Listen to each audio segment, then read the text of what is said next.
உலகத் தமிழர்களின் உயிர்நாதம் உண்மை தமிழ் தொலைக்காட்சி. இலங்கை தமிழரசு கட்சி மீது மக்களுக்கு ஏற்பட்ட விருப்பம், அதற்கான பாடத்தை புகட்ட வேண்டும் என்ற சிந்தனையுமே தேசிய மக்கள் சக்தியை வடக்கு கிழக்கு மக்கள் ஆதரிப்பதற்கு காரணம் என்று நாடாளுமன்றத்திற்கு தெரிவு செய்யப்பட்டுள்ள அந்த கட்சியின் உறுப்பினர் சீனா ஸ்ரீதரன் தெரிவித்துள்ளார். சர்வதேச ஊடகம் ஒன்றிற்கு வழங்கிய விசேட நேர்காணலில் அவர் இதனை வெளிப்படுத்தியுள்ளார். இலங்கை தமிழரசு கட்சியானது தன்னுடைய தரப்பை கொண்டு சென்று வழக்கில் நிறுத்தியது. அந்த வழக்கானது கட்சி மீதான வெறுப்பை மக்கள் முன்னால் கொண்டு வந்திருந்தது. இந்த நிலைமை காரணமாக தமிழரசு கட்சிக்கு பாடம் புகட்ட வேண்டும் என்ற தீர்மானத்தை மக்கள் முன்னெடுத்திருந்தனர். அதற்காக வேறு ஒரு தரப்பிற்கு வாக்களிப்பதாக அரசு ஊழியர்களும் இளம் தலைமுறையினரும் ஒரு முடிவை மேற்கொண்டனர். எனினும் தமிழர்களை பொறுத்தவரை இதை தோல்வியாக கருத முடியாது.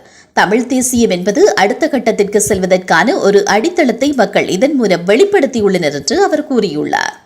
உலகத் தமிழர்களின் உயிர்நாதம் உண்மை தமிழ் தொலைக்காட்சி.